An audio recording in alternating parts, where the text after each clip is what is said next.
Welcome to the Lineman Lounge, hosted by Mike and Evo, calling their shots and being outlandish.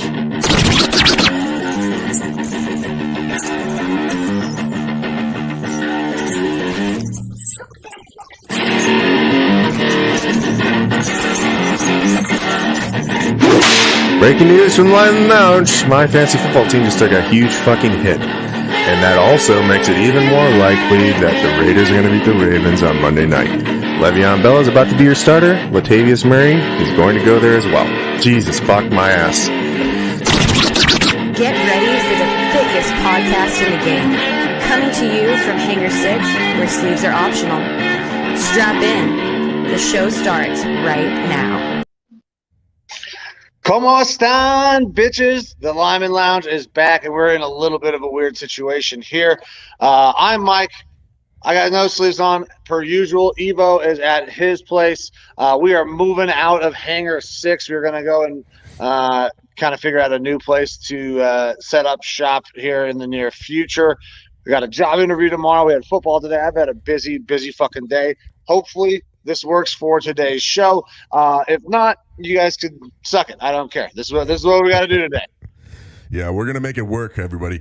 By all means, we are doing a little bit of a format change because Mike is in transition, not in that way, but he is currently moving locations. Hangar 6 is about to be mobile, if you will. So it is very much so. If we are sounding a little bit different, obviously it looks a little different because we are on separate screens, and this is probably how it's going to be going forward because we are no longer going to be co-located more than likely.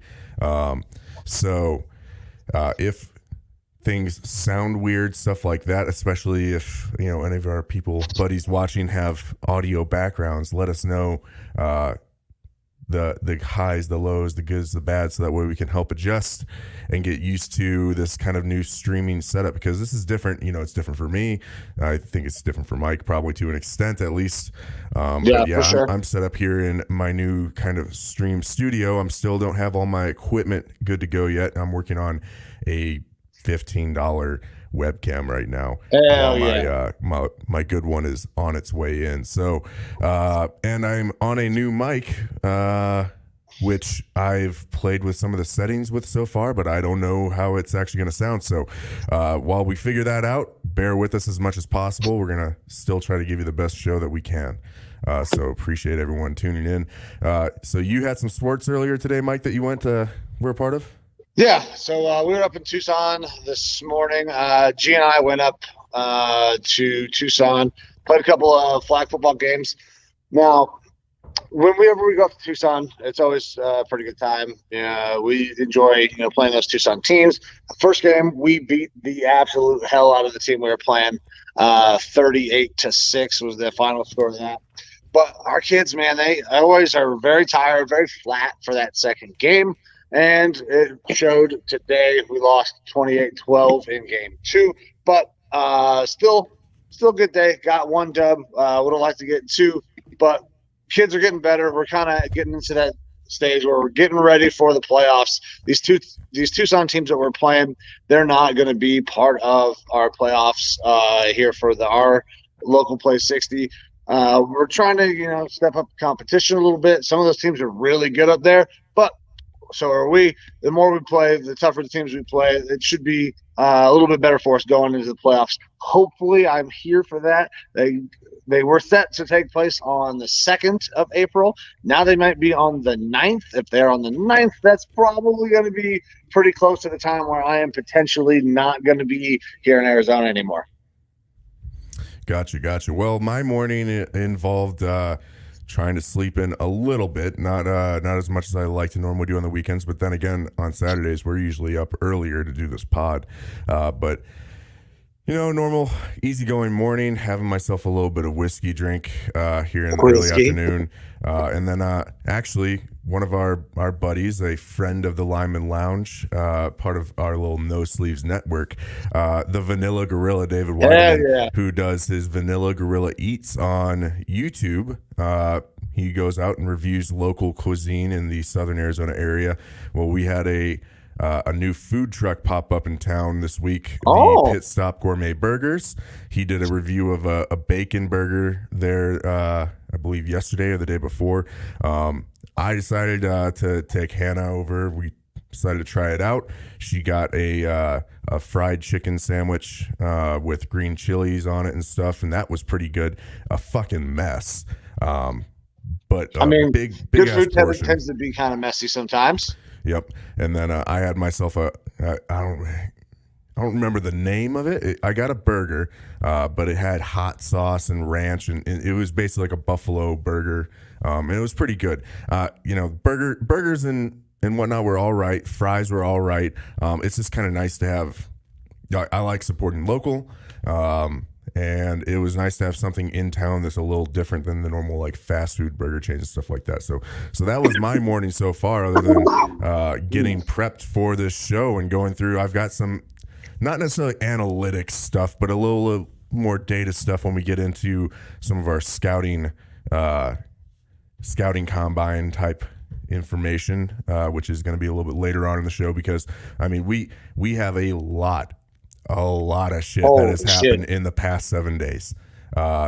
Most of it with the NFL, which, is kind of going to be the latter half, and probably a majority of our show is going to be NFL talk. But I mean, even in Major League Baseball, we've been keeping everyone up to date on that situation because, as everyone knows, the MLB has been in a lockout. They were in a lockout. Lockout no more.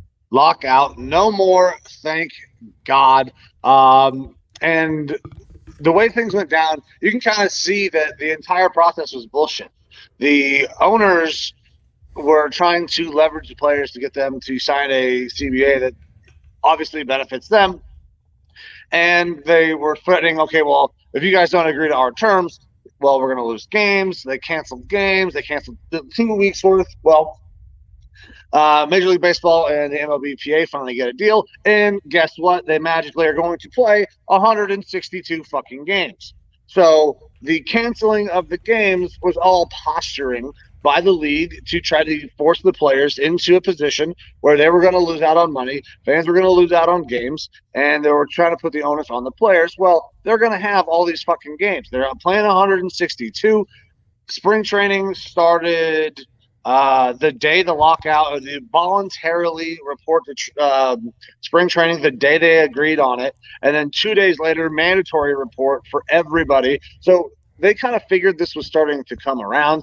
People knew this was coming up, and the league looked terrible in this, at least from my side, from my view, because if you're going to threaten, okay, well, this is a problem, you're postponing the season too long, we're not going to play these games, and then immediately you say, oh, guess what? Nah, just kidding. We're going to play 162 fucking games. That doesn't mean – it means that you were just trying to be greedy. They got the owners got a lot of things that they wanted. They got more teams into the playoffs. They, were able to kind of hedge a little bit of the money in terms of, how much they're going to be giving out, and then, the Super Twos and all that kind of stuff.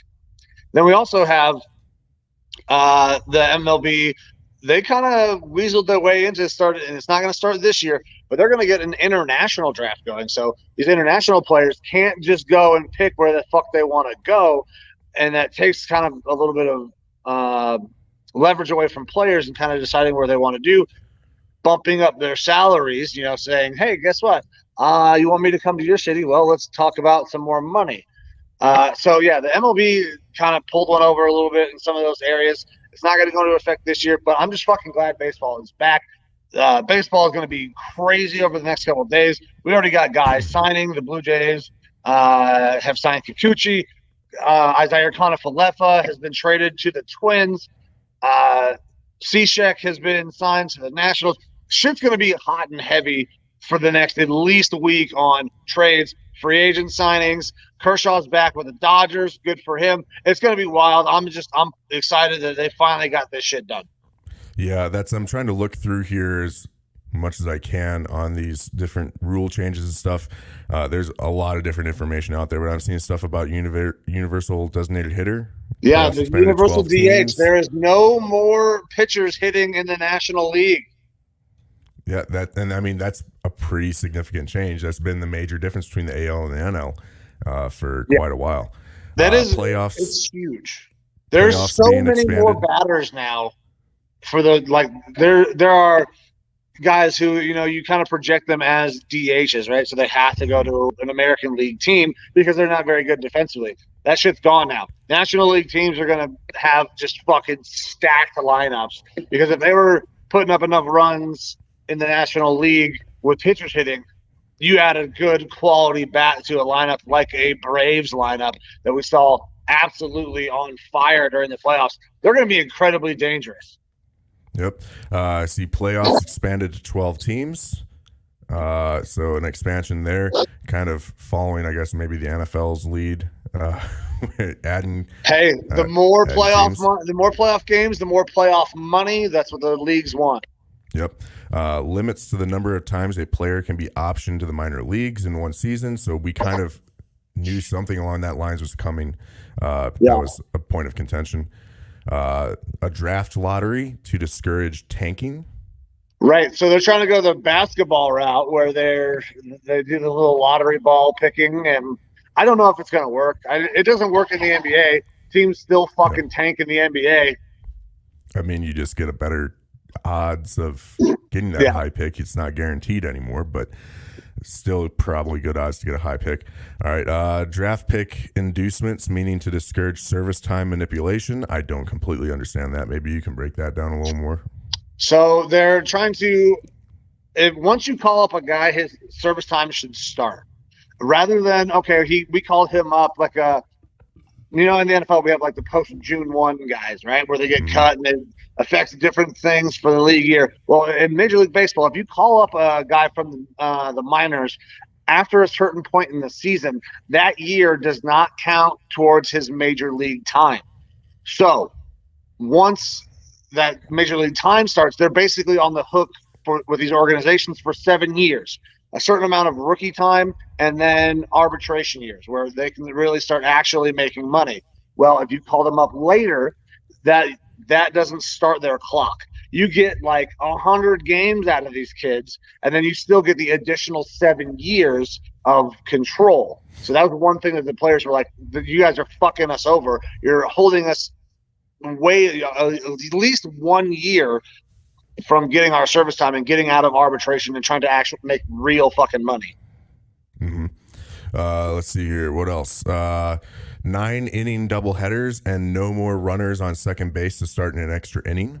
Thank God. That was not fucking baseball. I want real baseball. Don't put a guy on. We're not fucking little leaguers playing for 4 hours because nobody can hit the goddamn ball. Like, let's play some fucking real baseball. No guy on second base. Thank God. Yep. Kind of going back into that player optioning, players can only be optioned 5 times in a season. And then it looks like it says that there's a 45-day window that the league can implement rule changes for 2023 that would include pitch clocks, a ban on shifts, and larger bases. Yeah, so the larger bases thing to me it's a little weird, like why they're pushing so hard for this. I mean, I was maybe hoping that you could explain. Hoping that you could explain what's the point of a bigger base.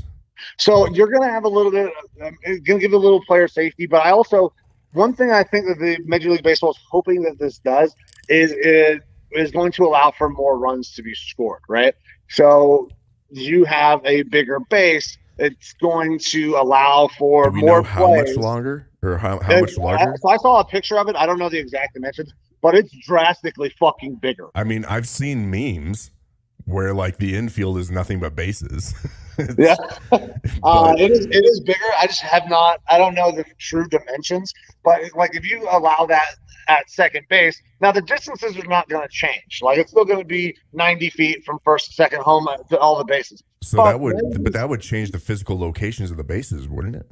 So I think the tips are still going to be at those distances, okay. But now they're going to extend a little bit more. So now you get guys sliding into different spots where you can have some closer or plays where it was like, okay, he's dead to rights. Now you can slide around him and do a lot of different things on the base paths. I'm not sure what it's going to really do for the game. I'm interested to see if it gets implemented. One thing I'm really glad they didn't do was they didn't implement the banning of the shift. Yeah. But That's something that still is on the table, though, correct? It is on the table, and I hope it doesn't happen. I've seen the meme. Imagine if the NFL outlawed fucking too high safety. Yeah. Because people couldn't complete deep passes. Well, if you can't fucking hit the ball the other way, then teams should be able to adjust to that. And you got to figure out as the hitter how to take the ball and hit it where the fucking ball is pitched, hit it the other way, do something. Like it is a really cool defensive thing that has been implemented. It takes away offense though, and Major League Baseball does not want to take away offense. Their game is boring because they won't let them juice and hit bombs. So they want to encourage more runs being scored. Yeah. But that makes longer games, which now you have to toss on a pitch clock because the games will be an eternity long if they did something like that. You have to speed it up with a pitch clock.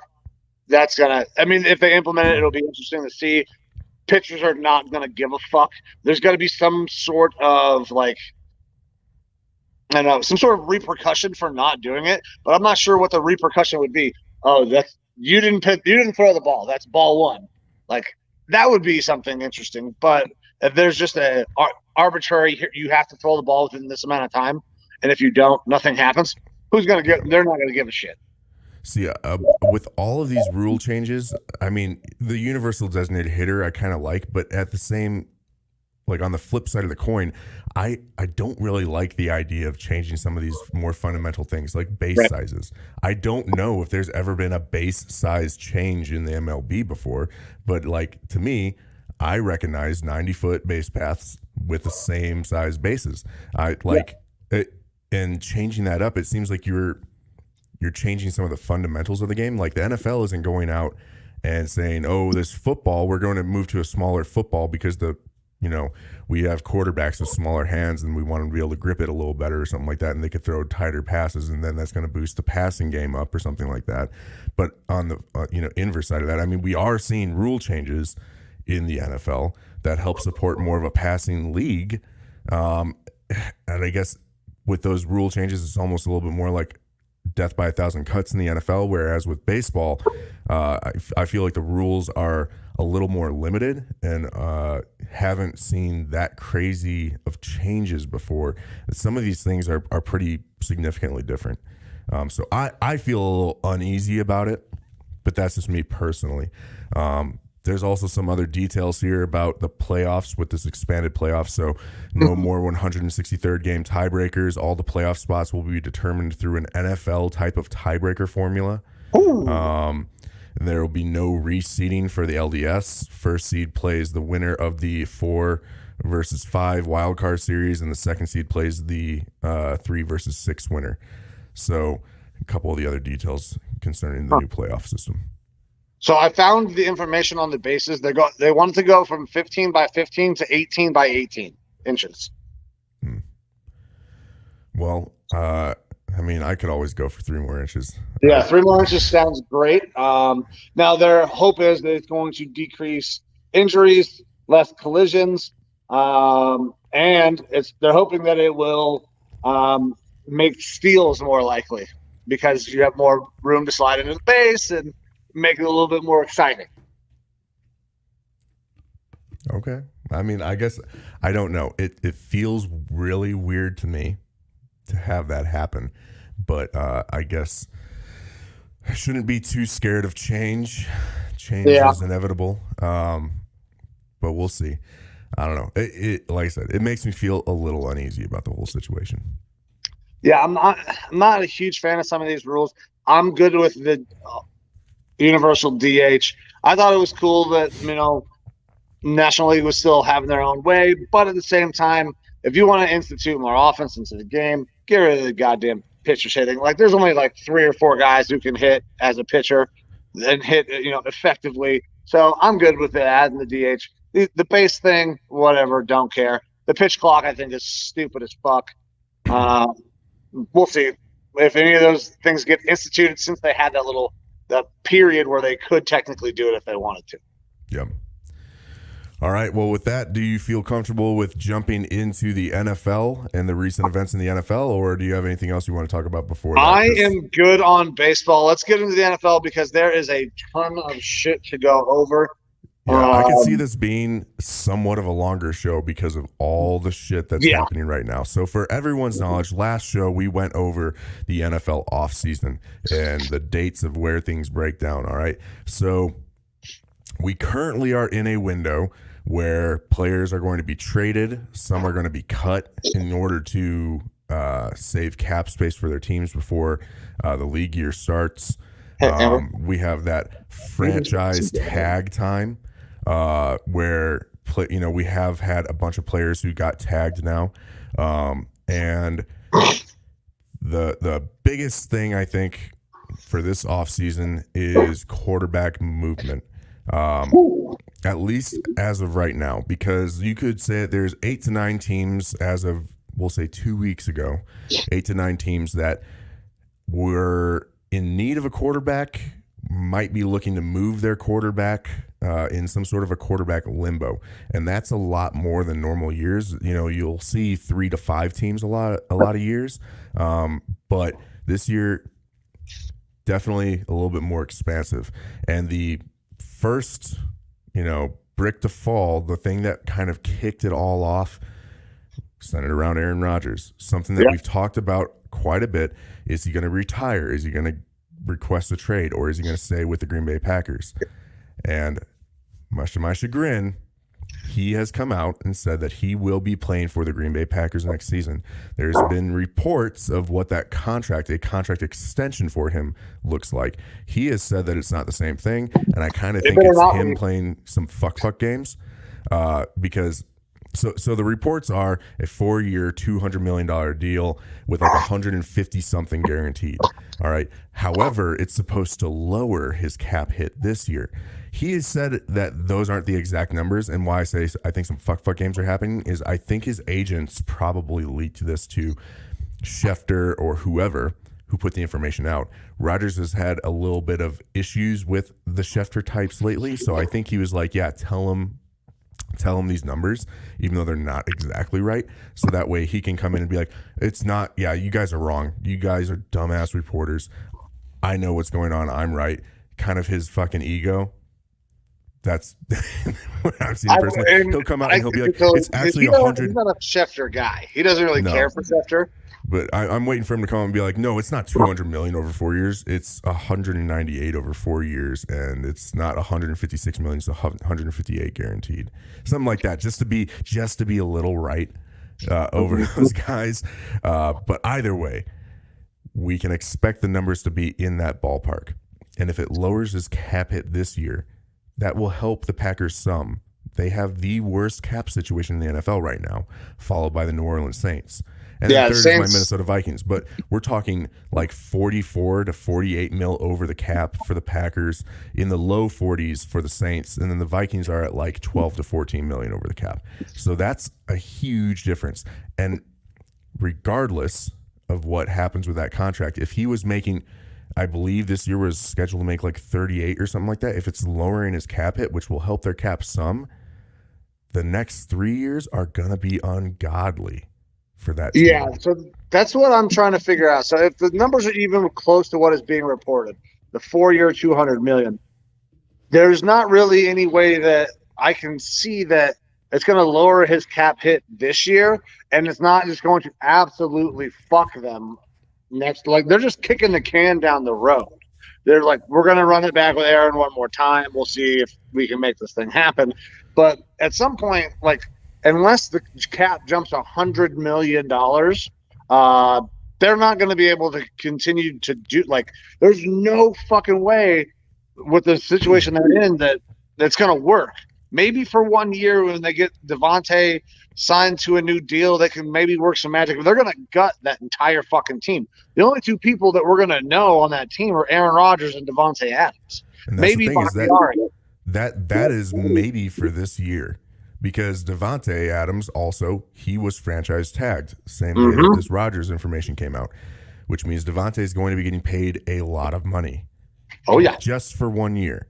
I don't know that they're going to work a deal out this year and get him off of that tag. So for this year, we know that that's the only thing that we can guarantee with this team. They'll have Rodgers, and they will have Devontae, unless Devontae decides to sit, which I guess is not out of the realm of possibility, but I feel like he's going to play. If Aaron's playing, he's going to play. Yeah. But that's it. That's the only two players that we can guarantee that are going to be on this team. And they're going to have to gut their defense tremendously. They're probably going to see losses on offense in order to get below the cap. Like, it's not like they have to drop $44 million off the cap or whatever it is. They have to go beyond that because they have to sign rookies, which is somewhere between $7 to $12 million, depending on how many draft picks you have. And so we're talking about a nearly $60 million swing that they have to perform here in the next couple of weeks. And with free agency opening, the tampering period on Monday and free agency on Wednesday, that we're going to see them release a lot of guys. They're going to have some good players hit the market. And they're not going to be able to sign shit. They're not going to be able to sign anybody. Yeah. It's look, I don't like Aaron Rodgers going back to the Packers, but there was almost no way for this situation to work out where he sticks with the team and it works out for them. Or if he's traded, yeah, they're going to get a lot of pick compensation, but you're losing, quote unquote, one of the best quarterbacks in the NFL, and probably Devontae if they were to ship Rodgers off. Or if he retires, they get nothing, and then Devontae doesn't want to play there. Like, with him sticking with the team, the only way that it could have worked out if he was like, I'm willing to take like a vet minimum for the next 3 years. Pay me nothing. Yeah. Which, of course, he didn't because he's greedy and he wants that fat stack. So that's what he got. And people are praising Brian Gutekunst. I don't understand why. Like, obviously, Aaron kind of has forced this situation to happen. And this has all come out because Gutekunst fucked this up so bad to begin with by drafting a Jordan Love. So that Jordan Love pick looks incredibly bad right now, right? So he's not going to play. If you think about it, Jordan Love might be the most expensive draft pick ever.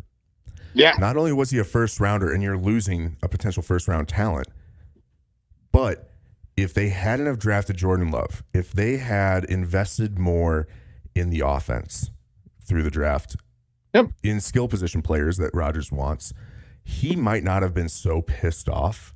And they might not be in this situation where they might not be having to shell out this sort of money. Like the Michael Jordan thing where you get a chip on your shoulder and guys are going to play harder because of that. The past 2 years, he's been MVP playing his ass off. And I think a lot of that has to do with the fact that you drafted fucking pissed. Jordan Love in the first round. They drafted Jordan Love. So Jordan Love, I think, might be next to Jamarcus Russell and Sam Bradford, the most expensive first-round pick ever. Yeah, it's insane that this is all kind of going this way. Because if that Jordan Love pick doesn't happen, I think there's a very different feeling, very different situation, especially if they go out and get a first-round wide receiver, because there were some pretty goddamn good receivers that came out. Mm-hmm. Yeah, like Jefferson. He wanted Jefferson. like there was 100 different things they could have done. Like there were some very talented wide receivers in that draft. When the Packers lost this playoff game versus the 49ers this year, I was ecstatic. I was super fucking happy. I was almost that happy when they drafted Jordan Love. I was losing my shit. It was the best. And I can only hope for another showing like that this year because we don't know what they're going to do in the draft. The obvious answer should be take a wide receiver. Yeah, you're going to need one. Devontae's, who knows what's going to happen with him after this year. And you still only have like one surefire thing at wide receiver, which is Devontae. Don't get me wrong. They have other options, but who knows if they're going to be able to keep them. So you need to get a guy on a rookie contract that's cheap. MVS is a fucking free agent. I think who is their other wide receiver? I don't know. Gotcha. I think they got 2 wide receivers that are free agents. So they have to take a wide receiver. I don't think that they will. That's the thing, is that they're gonna. A lot of their cap goes towards their defensive players, the Smith brothers and stuff like that. They're gonna have to gut their defense. So the smart idea might be to bring in defense. Yeah, I mean they're gonna need young defenders to rebuild this fucking team. It's so weird. I hate Aaron Rodgers coming back to the Packers, but in a way, I kind of like it because it is just fucking this team so hard for the foreseeable future. Yeah, it's fucking wild. But like that was the first big domino. Everybody had to figure out what Rodgers was doing. As soon as they knew that Rodgers was going back, now everybody starts changing. Okay, we got to go start looking for other guys. We got to go find a Russell Wilson and some of these other guys where we also saw some trades. Yep. So before we get into the rest of the trades that are going on, we did mention Davante Adams was franchise tagged, right? Yep. So we have, I'm pulling up a list here of any other franchise tags that happened. So for anyone that might not know, players can be franchised. If they're at the end of their contract, the team can apply a franchise tag to them. It basically pays the player an average of the top 5 salaries at their position. And then if they're franchise tagged a second year in a row, it ups that value. So for certain positions, it makes sense. Other ones, it makes sense if you're trying to keep a receiver like a Davante Adams or a player like a Davante Adams. But it does incur a heavy cap hit. It's a 1-year guaranteed deal.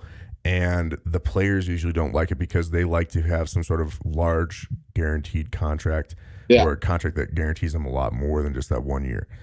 So the Cincinnati Bengals, Jesse Bates, safety. Cleveland Browns, your Cleveland Browns franchised David Njoku at tight end. Dallas Cowboys, you're happy? Very excited that we kept the Chief, David Njoku there. Yep. Dallas Cowboys, tight end Dalton Schultz. The Packers, Davante Adams. Jacksonville Jaguars, offensive tackle Cam Robinson, which actually to me is a little surprising because they're in a position this year where they could take one of those top tackles in the draft. And I think that might actually kind of be showing their hand towards an Aiden Hutchinson. Yeah, they'll probably go defense. And what's crazy is Cam Robinson is being franchised for the second year in a row. Mm-hmm. So he is going to get a fat fucking stack. Yeah. Kansas City Chiefs are franchising Orlando Brown, offensive tackle. He was franchised before, I believe, with the Ravens, and then that forced him to be traded because he didn't want to play under that tag. So he's getting paid well, too. Tight end Mike Goseki from the Dolphins, who, that's actually a steal for them because he is a very good receiving tight end option. Oh, yeah. And he's not having to get paid necessarily like Kelsey money or something like that. And then the Tampa Bay Buccaneers did franchise Chris Godwin. So we thought that Godwin could be gone there, and the only way to really keep him would be that tag. That tag, yeah. Yep. So for those receivers that were tagged, they're getting $18.4 million guaranteed this year. For the offensive lineman, and it's not broken down by tackle, but it's offensive line, it's $16.7 million. The tight ends are getting $10.9 million. And the one safety, Jesse Bates, is getting $12.9. I mean, that's a great number for Jesse Bates. Safeties, we got some real high top end salaries, and then there's a bunch of guys who have kind of middling salaries. So that franchise tag for a safety is not a bad deal. Obviously, they want that long-term security, but that's a pretty goddamn good contract. Top 5 guys, you split that up and average it. That's real good fucking money. Jesse Bates, I don't know if he's a top 5 safety in the league. I think he's good. I don't think he's worth the 12.9. I could see more closer to that 7 and 8 range.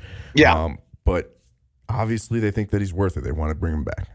I think the tag on a lot of these is probably just so it's a placeholder to get new deals in.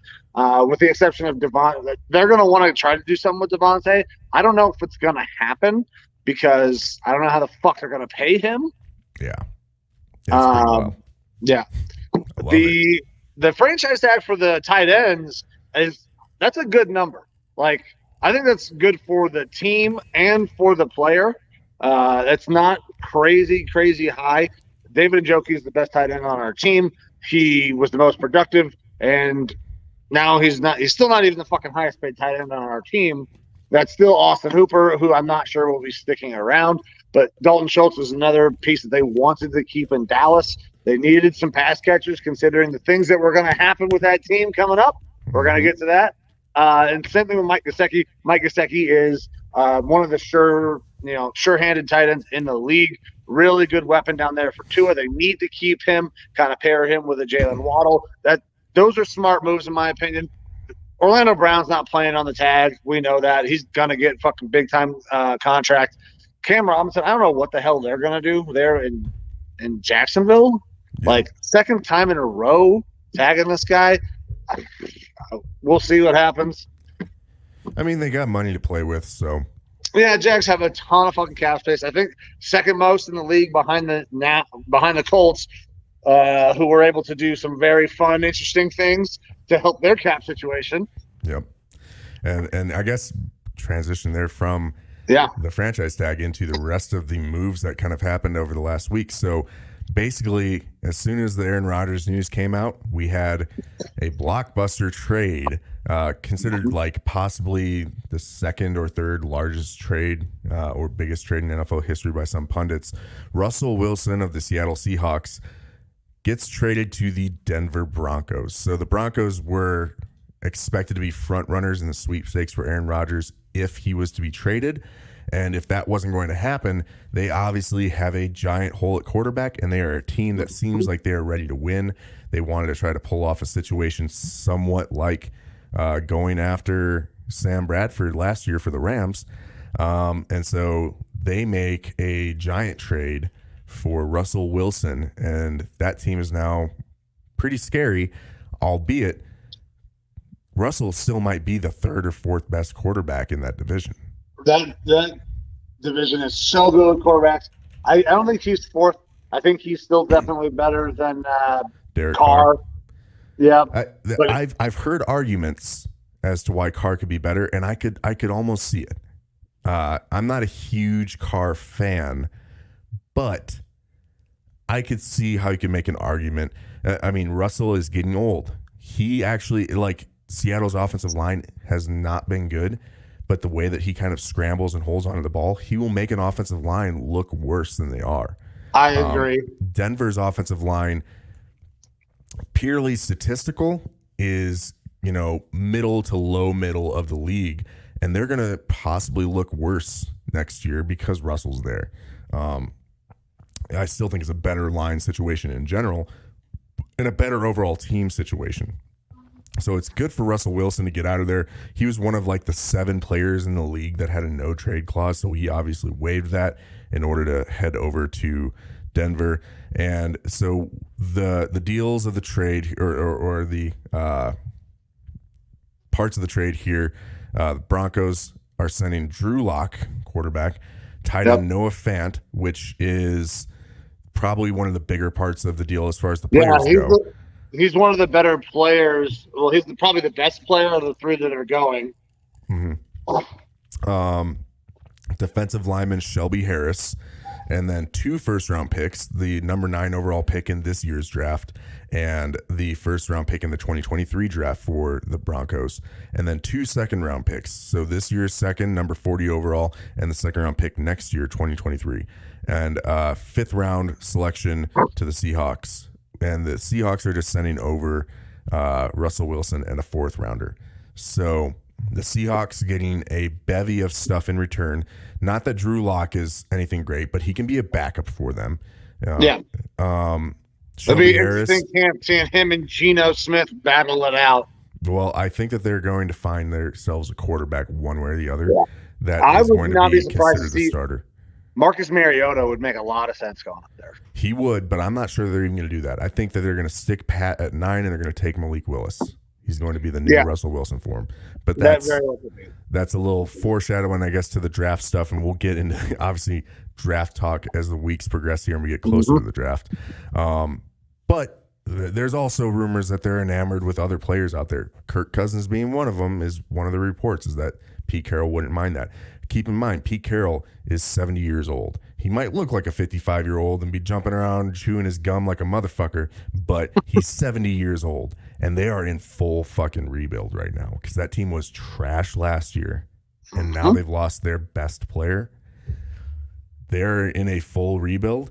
They get a lot of compensation back here, but they have a lot of work to do in order to build this team back up to being anywhere near a playoff team. So, yeah, they're going to be terrible this next year. Yeah, they might be terrible for a few years. And I've seen some things, people saying, that the Seahawks did such a good job in this trade, how the Seahawks won the trade. And I've heard other people say this as well. That doesn't make any goddamn sense to me. Now, they got a lot of picks for Russell Wilson, but give me for show money over I don't know money. Like, I want the known commodity. I want Russell Wilson over the draft picks. Like, this is Les Snead all like, fuck them picks. Like, give me the player that I know is good. I could see this as being considered a good trade for the Seahawks. They know what they have in Russell. They are seeing a decline. We're all watching a decline in Russell Wilson. Yeah. And the rest of that team, hot garbage. I mean, DK Metcalf is the premier player on that team now. Yeah. And he likes to drop balls and color his hair. So who knows what's going to happen with that? I thought you were describing Jamal Adams for a second. But yeah. That's same thing. Same thing. They needed to blow it up. They need a rebuild. It'd be nice to rebuild with a quarterback in place, but the salary that's going to be commanded by a quarterback that's already in place and that quarterback is degrading, by the time you finish that rebuild in 2 to 3 years, Russ might be at the end of his career anyways, and you're losing the most important piece of your team. It makes sense to me to blow it all up now, get what you can for Russell while you can, and start that rebuild early. In that respect, I get it. It's weird to me that they were willing to do this with Pete Carroll still there. I feel like if you're going to do a blow-up rebuild, you bring in a new coach because it has to be a new coach's vision, start fresh, kind of like the Vikings are doing, possibly getting rid of Kirk Cousins. We're bringing in a whole new regime, new GM, new head coach, new culture. Let's kind of not – their Vikings aren't going through a full rebuild, but they are definitely tweaking things hard. And the Seahawks, I feel like that would have been the smart play is if we're going to be doing this, know ahead of time, get us a new head coach that, if they know that they're going to be willing and open to trading him.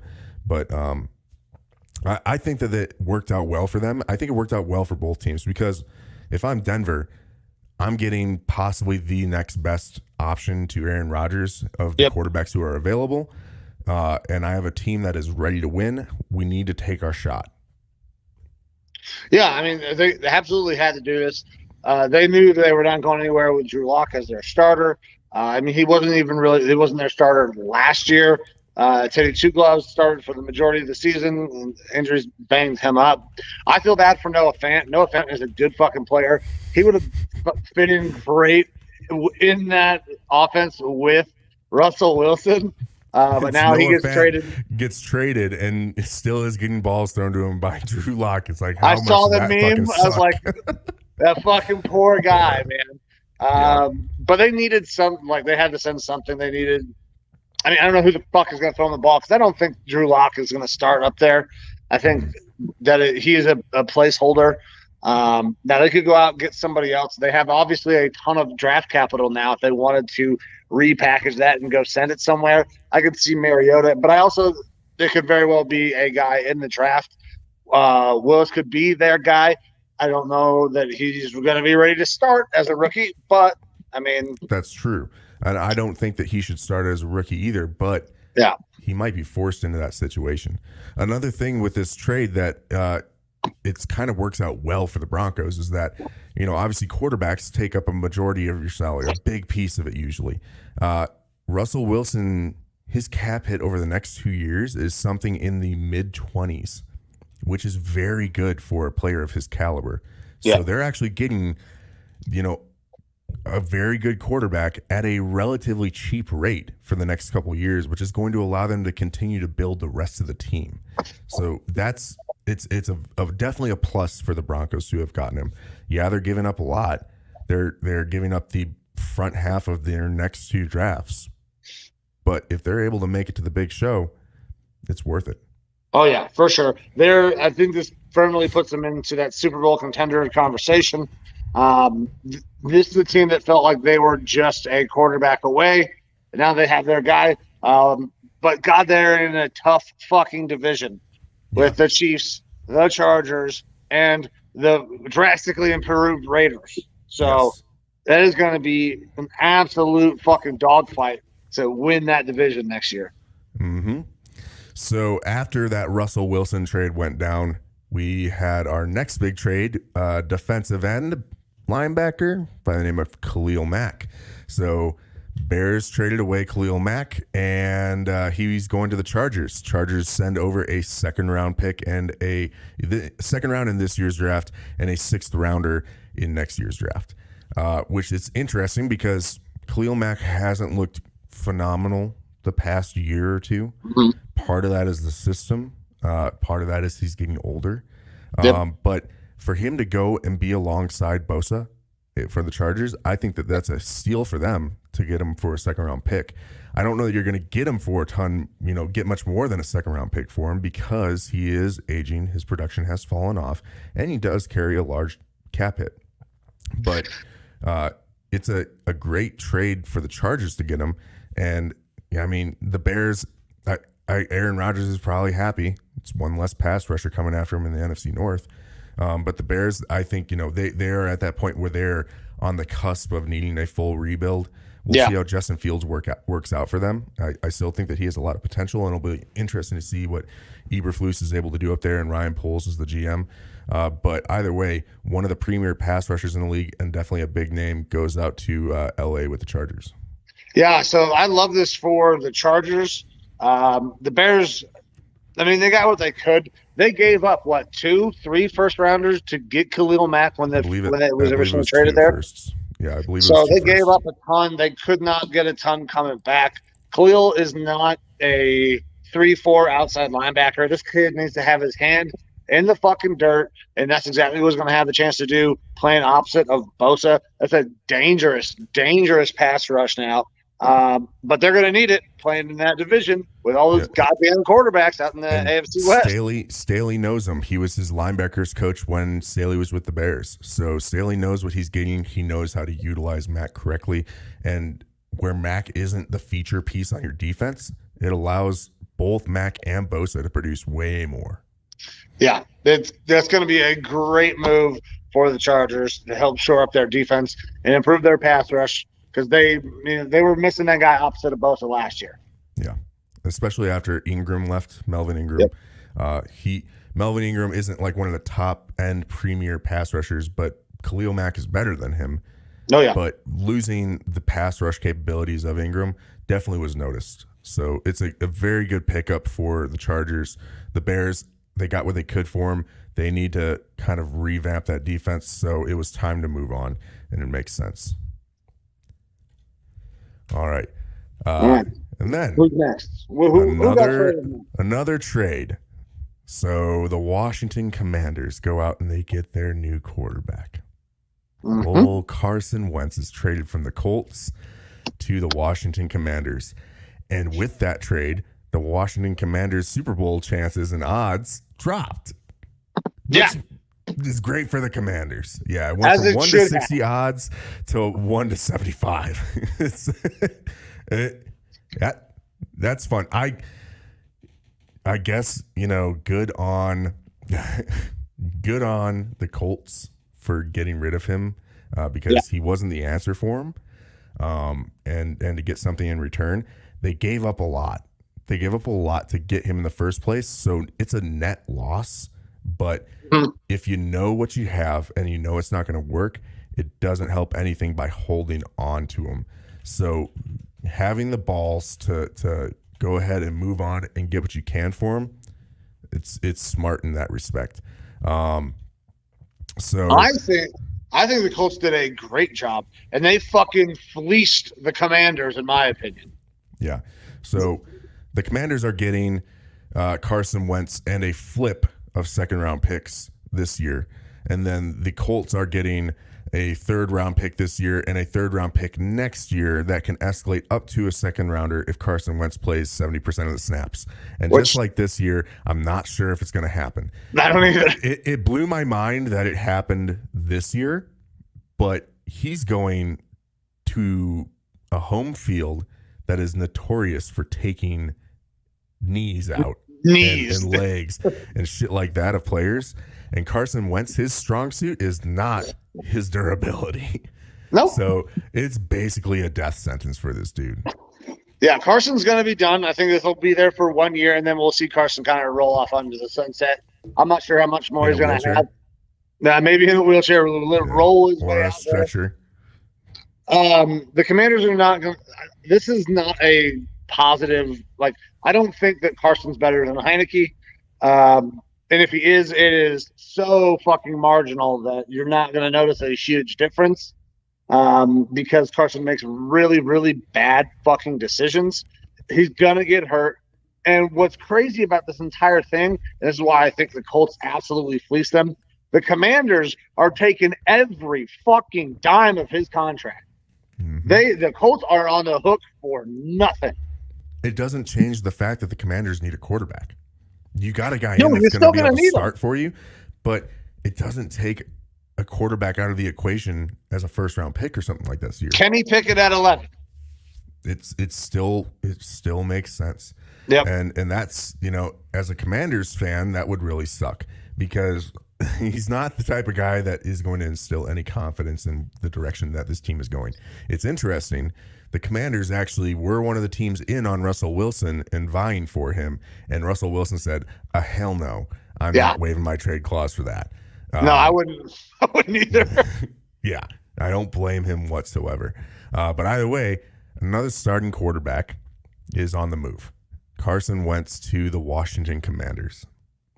Now that puts the Colts in a firm position of really needing a quarterback.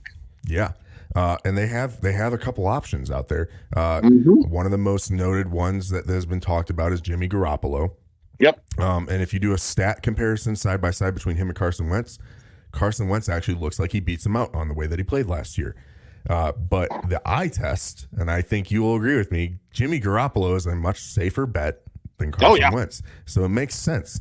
The problem with Jimmy G just had shoulder surgery. You don't know exactly when you're going to get him back. Right. And let's be real, his production has been mediocre at best. They don't have great receiving options on the Colts right now. And I think that they are definitely going to address that both through free agency and the draft. But you have a solid offensive line. They did regress last year, but part of that is Carson. Like we said with Russell, making his O-line look a little bit worse. Carson will make your O-line look a little bit worse. And they had a little bit of injury issues and stuff like that for the Colts offensive line. But you have a better offensive line there. You have a good run game, and they're going to upgrade through the passing game with some more receiving options in the draft and free agency this year. So bringing in a Garoppolo, it still could work out for them. It still could be good. I want to see my Vikings send them Kirk Cousins because they have all the cap room that they need now in order to take care of his contract. And he's statistically a top 5 quarterback in the league. I think he makes them a Super Bowl contender. You don't need Kirk to go win you a ton of games because they have a fantastic fucking defense and a very good running game, which is exactly the kinds of things that Kirk needs to support him. Same thing with Jimmy G. But I'd rather have Kirk because I think he can make a couple more plays than Jimmy G can. It would be perfect for you guys and probably the Colts to get Kirk Cousins in there. Absolutely. I think it's a match made in heaven. The question then becomes what compensation would go back to the Vikings for that, because the Colts don't have a first-round pick this year because of the Carson Wentz trade. And to be frank, I'm cool with that, because if we are able to get a second this year or a third this year and then next year's first plus some extra in next year's draft, that puts us in a position, the Vikings, to be able to move around in the first round as necessary to go after a franchise quarterback in next year's draft, which is supposed to be way more loaded than this year.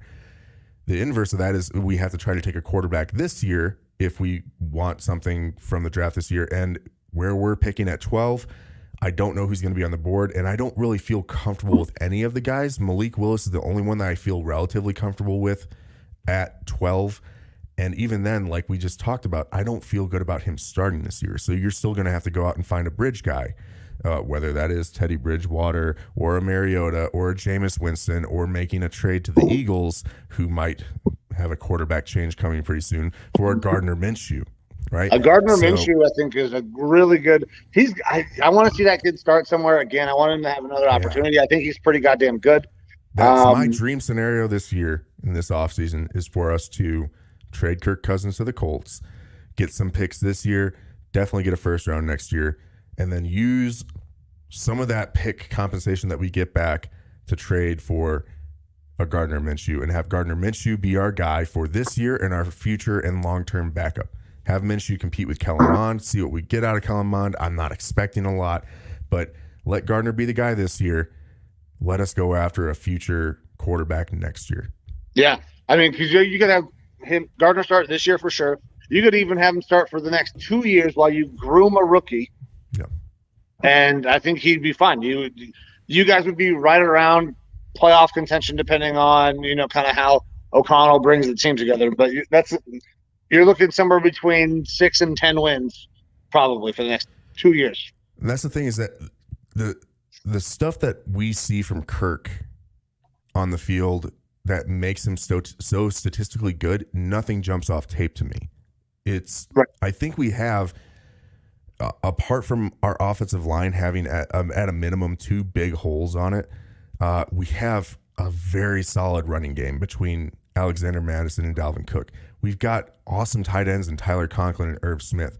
We've got Justin Jefferson and Adam Thielen and a budding KJ Osborne at receiver. We've got a good offense apart from those 2 line positions, which obviously I think and hope that we're going to work on this offseason.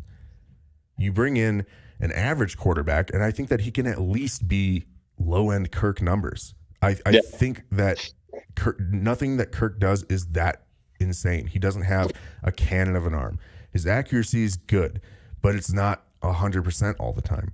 I think that you bring in a guy like Gardner, and we can still see relatively close numbers that aren't going to have some crazy drop-off. I think the team could still be a playoff team if they're able to fix the defense with a Gardner Minshew. So I'm all in on that. I'm all in on that. That is my hope for the Vikings offseason, is for us to move Kirk, get some of that money back, restructure or re-sign a couple of our guys like Daniil Hunter, Anthony Barr, stuff like that, and then focus on O-line and defense in the draft. That would be my dream scenario. And then now, do the Colts think that they are in a position to make a run at a Super Bowl right now? Because that could kind of hinder them from. I don't know why they wouldn't. I think Jim Irsay views that team as being in the same type of position that the Denver Broncos are in. I don't know that they are personally, because I think that they have more questions on the offensive side of the ball, particularly at receiver. Right. But with the amount of cap that they have, they can go out and they can get really good receivers in free agency this year, at least one top end receiver in free agency. And then they can go out and this draft is littered with wide receivers, and we'll get into that later. But it's littered with good receivers. They can bolster their receiving talent there. They've already got a good line. They've already got a great run game. Their defense is very solid. They could use some cornerback depth, but their defense is already real solid. So they bring in a quarterback. That's like the last main cog to this team being a deep playoff run team. And look, we saw it last year. They could have been in the playoffs if they did not have a loss. They should have been in the fucking playoffs. They should have. Losing to the Jaguars at the end of the year, that's a lack of fucking heart. Yeah. And if they have a competent quarterback in there, I think the whole team feels way better about the situation. They have heart and they play hard, and that is a deep playoff run team. I think that with a Kirk Cousins, they could easily make it deep in the playoffs, albeit the AFC is very tough. It is very tough. But it's insane right now. If you're Irsay, I think I think that he views his team as a quarterback away from being a playoff or in Super Bowl contender. Yeah. All right. Yeah. I mean, I would imagine the same thing. Kirk moving that contract's going to hurt. It's going to be tough no matter who it is. Colts are definitely in. They got to go find a guy. They're not going to have enough ammunition to go get a Deshaun Watson. I mean, shit, we can see them go after a Gardner Minshew. I don't know, but I feel like they're going to make a play. If they go after Gardner, I don't think that they're going to go back to the Eagles and try to tap them give them more of their picks. Right. And if they go after a quarterback, I feel like they have to go after a star. If it's not Kirk Cousins or Garoppolo, I don't really know who they're going to go after because I'm not sure anyone else is willing to trade one of their starters at this point. Right. So, and those are the only two guys that are even within the realm of possibility of being your quarterback away from going deep in the playoffs.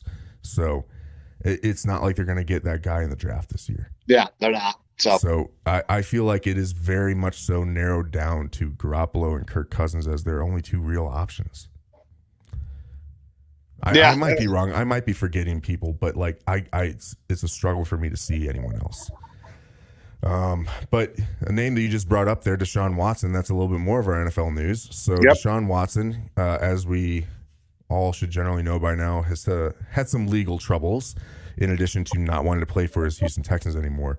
So Deshaun Watson accused of misconduct with some massage therapists, possibly skeeting his shot on him, whipping out the ding-a-ling, things like that. Like him, hate him, doesn't really matter.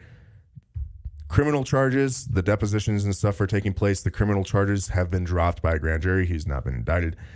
So the criminal aspect is done.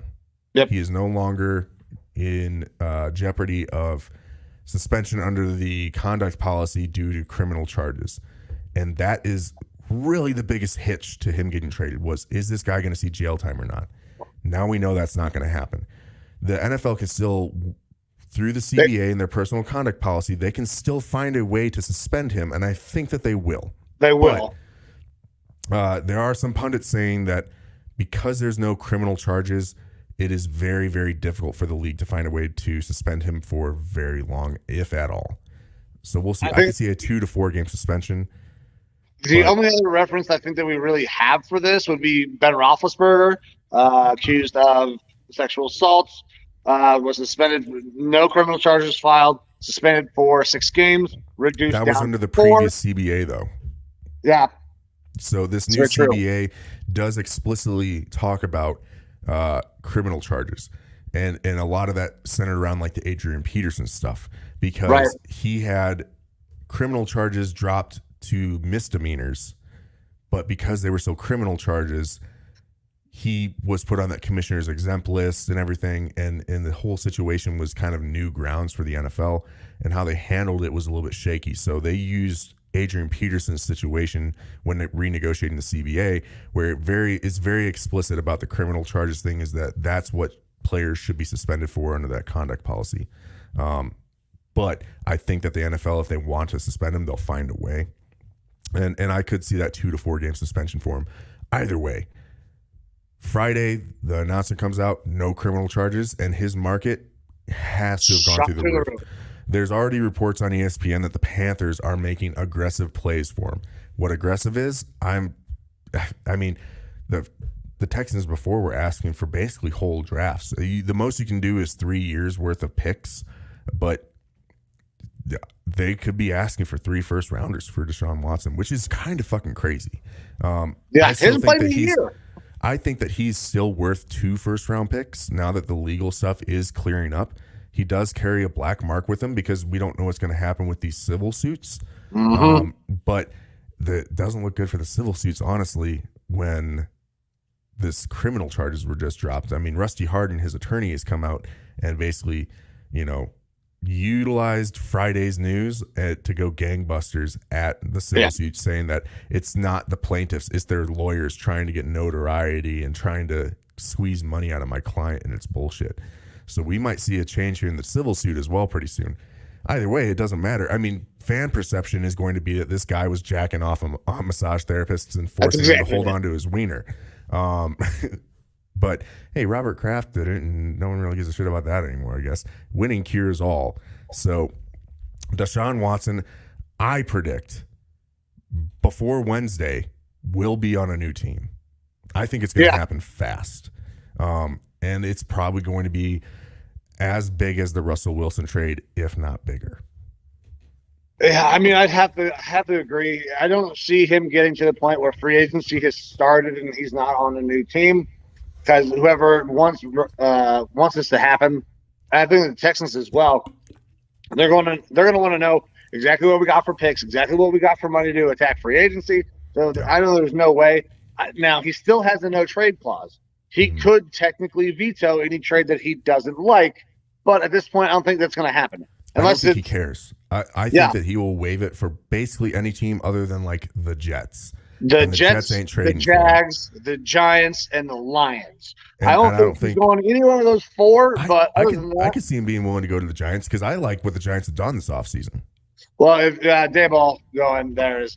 That could change things up. But I think the teams that he would not want to go to are not in a position where they would want to trade for him anyways.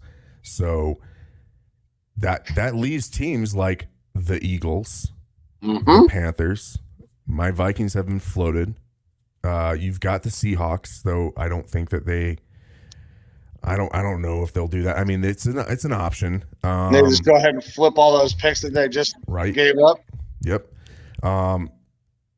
I guess Miami is technically still in play, but I don't see that happening after. I think they're going to roll with Tua because they committed to him. Yeah, and as a football fan, purely only looking at his talent, I would love to have Deshaun Watson on my team. I feel phenomenal about that. His contract and cap hit number is about the same as what Kirk Cousins' number is this year, but I think he's way more worth that number than Cousins. That still leaves us with a cap situation that we have to figure out, and we're probably going to have to cut some good players because of it, but I feel better about that, and the length of his contract and everything. I feel better about bringing a Deshaun Watson into my team than I do having Kirk Cousins there personally. The off the field stuff, that is a lot more trepidatious because I don't feel like what he probably did was the best. We do make errors as humans. No, 26 times though. Well, yeah. I guess I have not been in a position with that much money and that much fame where I could even envision that sort of stuff happening. I'm not saying it's a good thing at all. I know that on some of the Minnesota Vikings forums that I frequent, everyone is against it. Everyone is like, I don't care about the criminal charges or anything. He's a piece of shit, vile human being. He shouldn't play in the league anymore. I think that their tune will change if he were to come to the Vikings and we start winning. Like I said, winning cures all. Winning cures all. But I wouldn't be against it. It scares me what we would have to give up for him a little bit. Like I said, which I wouldn't mind out because they don't have enough ammo. Yep. I wouldn't mind a Deshaun Watson. It's still not my dream scenario. My dream scenario is still, like I said earlier, we trade Kirk, bring in Gardner, look for a guy next year. Gardner may be available because one of the teams that is probably going to be hot after Deshaun Watson is going to be Philly, and that's a team that would absolutely give up 3 first-round picks and possibly more because Howie Roseman is a fucking idiot. I think you have to give up Jalen Hurts with that as well because Jalen Hurts is on a rookie contract, so that's nice for the Texans. It gives them competition there with Davis Mills. Doesn't leave him completely high and dry, and it doesn't create some sort of a quarterback controversy there in Philly at that point. Because Hurts, obviously, we can see that he can play in the NFL if he's a full-time starter. I don't think he is. I think he's one of those like super high-end backups and a guy that you can get by for 6 games with maybe, more than you would want from a normal backup quarterback. But he's not the guy that I want to be my starter. And that's why that Deshaun Watson's on the table for him. And I think that's if you send over it's going to be a minimum of 2 first-round picks for Deshaun. I don't see any way that it's not a minimum of 2 first-round picks. And they're able to do that this year with Deshaun. And you do that, couple with Jalen Hurts and some other mid-round picks and stuff like that, I think that could be the deal that they would be willing to accept in Houston. Obviously, the report coming out, the Panthers are looking to make an aggressive play. They absolutely could give multiple first-round picks in multiple years. Yeah, to go get Deshaun. But they don't have as much to give up as Philly does. Yeah, they don't have. I mean, Darnold is not as exciting to me as Jalen Hurts if they were to send him over to the Texans. And the Eagles they have enough. They have so many first-round picks this year, and that allows Houston to start rebuilding this year. So yeah, and then you don't have to necessarily even take all those picks and draft a quarterback this year if you get Jalen Hurts in that deal. Yeah, they like what they saw from Davis Mills. Davis Mills didn't look horrible. I don't think he's going to be a gangbusters in the NFL, but you can get by with him. Yeah. So they get enough picks to start rebuilding that team, get some of those assets back in that were all fucking traded away by Bill O'Brien, and it makes perfect sense to me. I think Philly that's kind of my pick on where he's going to end up is going to be in Philly. Yeah. The only other option, I don't want to say the only other option out there, but one that we'll talk about because our friend Spicy Mike has brought it up is with the Kyler Murray situation happening here in Arizona and him wanting more money and obviously this relationship between the Texans and the Cardinals. Maybe Deshaun ends up going to Arizona with Kyler being a part of that swap. And obviously probably some picks, and they reunite DeAndre Hopkins and Deshaun Watson. That would make Arizona fucking real scary. That would make Arizona very scary. There's no fucking way it would happen, though. I mean, it'd be interesting to see. Kyler would be fucking furious, which would also make me laugh my ass off. Just seeing a little baby get upset. Nah.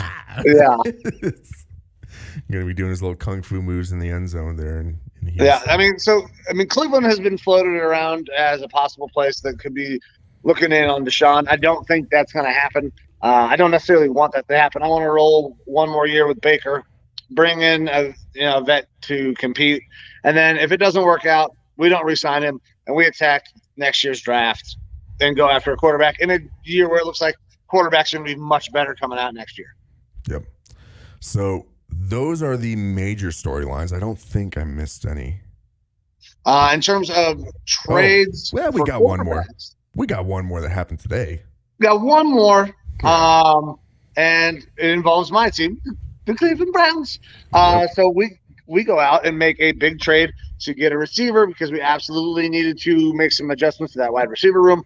Make a trade with the Cowboys and go and get Amari Cooper. Now, Amari Cooper is an excellent route runner.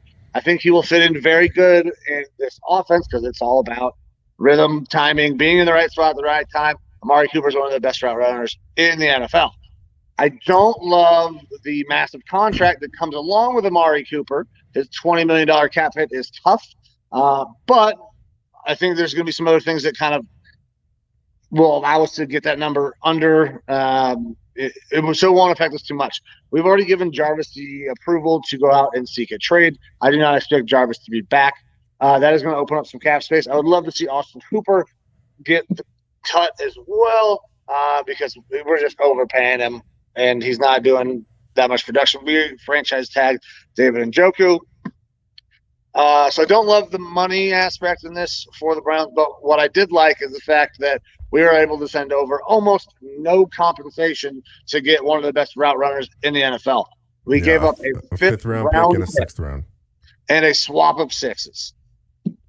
So, like you said, a swap of six. I'm still looking around, and I'm not seeing anything about the sixth round pick swap yet. ESPN is still reporting that it's just the 2022 fifth round and a 2022 sixth round. They aren't saying that there's a swap yet, but that swap is obviously still a possibility out there. But either way, those are late round picks. Those players are no guarantee to make the roster, let alone be anything worthwhile. So for Cleveland to go out and get this guy, look, he's a super solid receiver. He's a fringe one, but easily one of the better twos in the league. Very good route runner, very sure hands. A little bit of an injury history that could be a concern playing in the cold weather and everything in Cleveland. But I think that it's a good upgrade at wide receiver for you guys. Him along with DPJ and rookies that you can be seeing brought in this year. Coming in. Yeah, it'll be nice to see that up there. So congrats to you guys for getting yourself a very solid wide receiver. Yeah, I'm excited about it, man. We needed to get something in for sure. It's going to be sad to see Jarvis go. I love Jarvis. He kind of helped revitalize and change the way people talked about and felt about the city of Cleveland. He was a big part of that culture change. It's going to be sad to see him go. I am excited for Amari. I am going to temper my expectations, though, because I know what happened the last time I did this. When we go out, we got an OBJ and we get a Jarvis Landry, and I think we're going to be fucking gangbusters on offense, slinging the ball all around the yard, and that's just not what this team is built to do. I think Amari, good blocker, great route runner. He will fit in very well. DPJ is going to be hopefully continuing to grow, and if we can get a speedy guy working in the slot as a receiver coming out, maybe getting Garrett Wilson, that'd be great. And then I feel very good about our wide receiver core again. But this is a good first step. And we gave up hardly anything to get it. So yep. Yeah, you can't really beat that. But with that, I mean, other than, we've got La'el Collins, the Cowboys are allowing him to seek a trade. Like you said, Jarvis Landry is allowed to seek a trade. The Raiders gave defensive end Crosby a 4-year extension. Good Max Crosby, fucking stud. Good for that kid getting an extension. Mm-hmm. So 4-year deal, $95 million on that deal, which is great for Max Crosby, and it's great for the Raiders because he's a very, very good defensive end. You've got Travis Kelce deciding to kind of retire, not retire, come back, play for the Eagles. He's now the highest paid center in the league. So that's most of what has happened over the past week, which it's relatively, it's a lot. A lot happened. And a lot of big names made moves. And I still think we have There's still plenty more coming. With the Deshaun Watson stuff, hopefully some stuff with my Kirk Cousins situation. Jimmy Garoppolo, there's still more quarterback action to happen. There's still probably more trades other than quarterbacks. And let's be real, at the scouting combine, all the agents and all the GMs are all there. They're all talking. Legal tampering period begins on Monday. But that's still a little bit of a show. Those guys already were talking. The GMs are talking to agents of players that are prospective free agents. They're going to have ideas in place of who wants them and who's going to go after them. And so when Monday comes and this legal tampering period opens, it's going to be fucking wild. This is one of my first 2 days of free agency are always insane. Within the first 2 hours of free agency opening, somebody is going to there's the legal tampering period that starts on Monday. People are already there's illegal tampering going on right now because the legal tampering period, there's going to be a deal already reported like 10 minutes after it fucking opens, and there's no way deals get done that quick.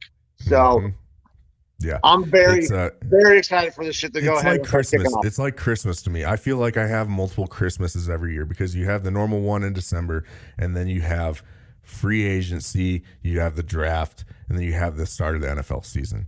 I love it. And it's one of my favorite times of the year. There is no off season in the NFL, and that's what I love with it.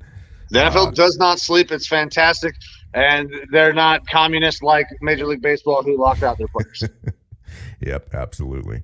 All right, man. So as those things happen throughout the week, which they surely will, make sure to pay attention to the Lineman Lounge, whether it's on Facebook, Twitter, Instagram, wherever we are, we're going to be out there posting. We're going to be having our chit chat about what is going on with the NFL because there's going to be a lot of movement. And we're obviously going to have some takes on it. Or you can wait till Saturday and get our next show where we're going to discuss all of that stuff that's happened. All right. Yeah. But until then, we're going to keep up with the theme of scouting players who are going to be rookies in the league this year. The combine is over. And this week, our positions of focus are the wide receivers and running backs. So give me a second. I got to go grab my notebook. I got lots of notes on some of these guys. I'm very pumped for this. Awesome. Excellent. So running backs and wide receivers this year. So running back, it's a draft class that does not have players in it that are like a Saquon Barkley coming out or any of those super big name guys. There's definitely good running backs in there though, but as we see the NFL transition into a little bit more of this platoon league, you're going to see running backs not be valued as high, and you're going to be able to see a lot of really good value in those mid rounds. On the flip side, you've got the wide receivers, and this is being noted as one of the better wide receiver draft classes. I wouldn't say that you're seeing an elite talent like a Calvin Johnson coming out or something like that. You're not seeing any huge name guys, but you definitely have 3 to 5 first round guys, I would say. And then the mid rounds are just loaded with guys who can step in day one and become 2s and 3s in that receiver room and are going to be really solid. So with that, if you want, we can start with the running backs, because as much as I love running backs, and I know that you love running backs, Mike, there's nothing super big and flashy with the running back class this year. But we still do have sleepers for you. Yeah, so the running backs are kind of, there's no big name guys. Obviously, Breece Hall is probably the best back coming out. He looked pretty good. He had a pretty decent day at the combine. Kenny Walker, also another guy who I really like. I think he's going to be probably the most productive guy right from the rip. I think he's got that big NFL-ready body. Ran a fucking great 40 time as well. A guy that I did not expect to run a time this fast at 4.38.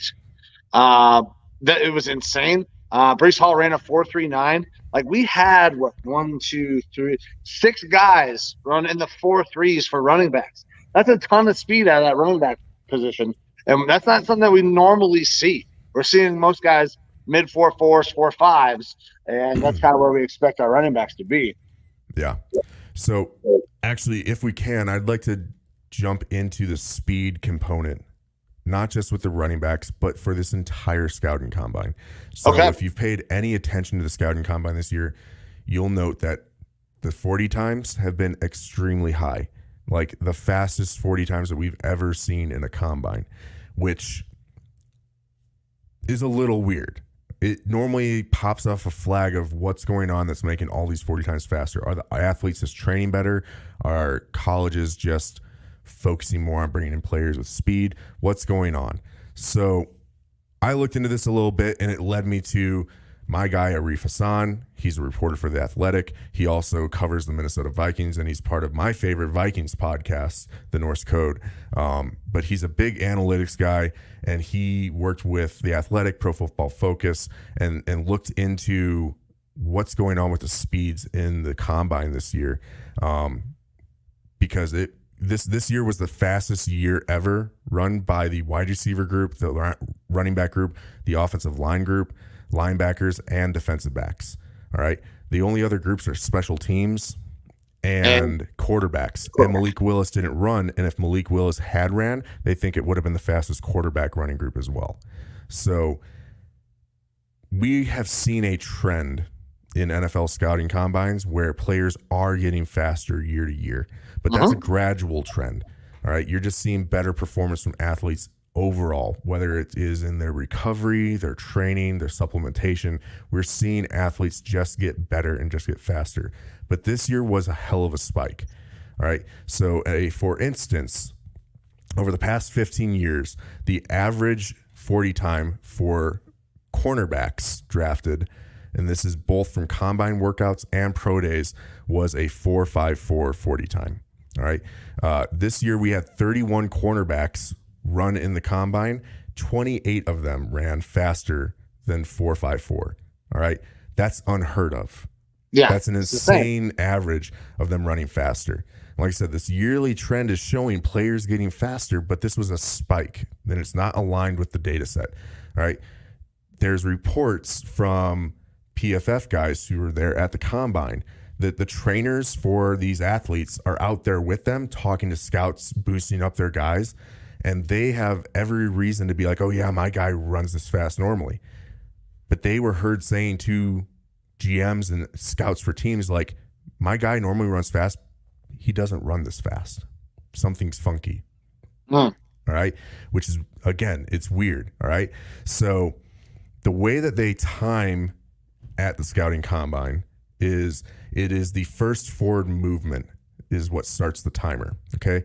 And that is done by hand. You can't have a laser or something do that because it'll pick up weird other movements. It is like a rotation of the shoulders forward without them starting. It'll start the timer there. Usually when you're tracking 40 times for other college athletics and things, it's the movement of the back foot. But for this, it is any rotation forward, starts your time, and then they have a laser at the end that ends it. You also have the scouts in the crowd for the teams who are doing the manual 40 times on a little stopwatch. And there's a lot more human error added into that, but these guys are pros. They're good at grabbing 40 times off of a stopwatch. Yeah, you got a guy who's been working a fucking watch for a long time. He's going to be pretty damn accurate.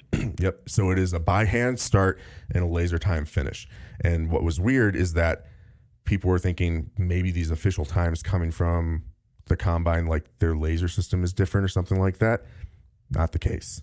The scouts were getting almost exactly the same times as what those official times were. So the players are running faster.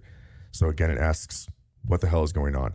See, we had Jordan Davis this year, defensive lineman, right? 340 pounds, runs a 4.78. So fast for that being that big. It's insanely fast for that big. So you throw this into a matrix of where you take player composition, their height and their weight, and compare that to their 40 times, and you can have an algorithm shit out who the fastest players are based off height and weight ratio and stuff like that. You've got Dontari Poe running a 4.99 at 350 pounds. All right. Jordan Davis, again, 4.78. All right. 10 pounds lighter, but he shaved off almost a quarter of a second. Right. You have Vernon Davis, tight end, running a 4.35 at 240 pounds. Calvin Johnson running a 4.33 and a 4.35 at 235 pounds. Jordan Davis ran a 4.78. All right. So people, again, why are they running so much faster? Is it their training regimen? Blah, blah, blah. Those things are getting better year to year. And that's why we're seeing that gradual trend increase. People are saying, oh, maybe it has to do with they're doing these workouts at night or something like that. That might make a difference, but not this big of a difference. Turns out, and this isn't necessarily the answer, they don't know the answer. Like, I'll get to the end of the cliff notes. They don't know why these players are running faster. We didn't have a scouting combine last year. So we don't have that data set. But in Indianapolis, they installed some new turf in 2020. That fast turf. And it wasn't ran on in the combine last year. So they think that the turf has a lot to do with it. That's the main point that they're thinking is happening. And because of this, scouts are taking those 40 times that we're seeing this year, and in order to compare them to previous years and have them fit into their modeling sets, they're adding an extra 0.05 seconds to every player this year.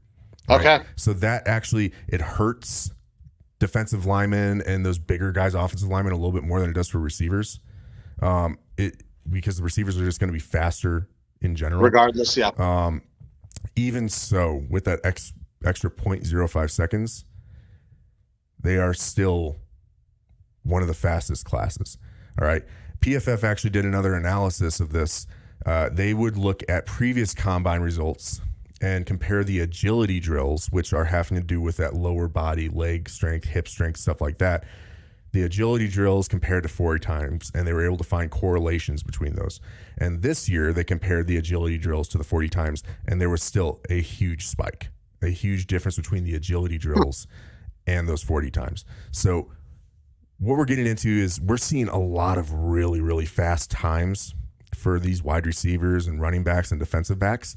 And I'm not saying that they're wrong. I'm just saying it's difficult to compare them to previous years because they were operating in a different environment. And obviously something has changed in the last 2 years, whether it's the turf or the time of day that they're running. So not to discredit these players at all for running these fast times, but just understand scouts are adding a 0.05 seconds on. Even with that, they're still a little bit faster. So they might not be as fast as their 40 times a reading compared to players in previous years. So even if you add that 0.05, you still get times of what? 4.43 and a 4.44 out of Kenny Walker and Breece Hall, respectively, which is still incredibly fucking fast for a running back. Like 4.4 is the benchmark for like legit speed at a running back. Yeah, usually I believe a 4.45 is considered like the average for a starting wide receiver to be expected in the first 2 rounds or something like that. Yep. So and running backs, they usually, if they are a little bit heavier, less of that gadget type of back, they're expected to be closer to that 4.45, 4.5 range. Yep. So those numbers are still. If you get a big body back, you can see 4.6s, and you're okay with that. But these, even with the added times, these guys are fucking flying. If they're running the 4.4s, I'm completely comfortable with it. Yeah, absolutely. But there was not a big, like, huge, like, most years there's one running back that everybody wants to see put up ungodly college numbers, just something that jumps off the table, and we don't have any of those guys. Breece Hall seems like he is going to potentially have the highest ceiling of all these guys. Kenny Walker, I think, is going to be very good as well. But I'm not spending first-round picks on a running back. We've talked about that in the past, that he has to be absolutely special to want to use a first-round pick on him. Second-round picks, I'm not even sure. Like, Breece Hall might be a late second-round pick. You could get these guys way later on, and even if you don't draft a running back, you're going to get a pretty decent running back in free agency. It sucks. We've talked about it. We love running backs. I was a running back. But they're devalued, and you can find really good fucking players late in the draft or undrafted at this point. And there's just not that guy. Like, there's no Saquon who had a monster fucking pro day. No Jonathan Taylors who blew the roof off the fucking combine. We didn't have that this year, with the exception of everybody's apparently incredibly goddamn fast now. Yeah. I think we won't have a first-round running back this year. We could always be surprised. We could have a Jaguars go out and get a guy. But I don't think that we'll have a first-round running back this year. Second round, I do see 2 or 3 of these guys going, being Breece Hall, Kenny Walker. I think they're 1A, 1B. I think depending on the team, they could see them a little differently. And then I see someone like Isaiah Spiller possibly working his way in there. I think his stock is going to rise a little bit just because he is a decent receiver. He's more of a power back. So if you are looking for a running back in the second round to be part of a platoon, you already have a fast, shifty guy. A little bit more of a power back might make sense, and that might convince someone to take him in the second round. Another point there is that in drafts where you don't have like super high-end top-tier talent at a position, that actually will upgrade those players sometimes to be picked higher.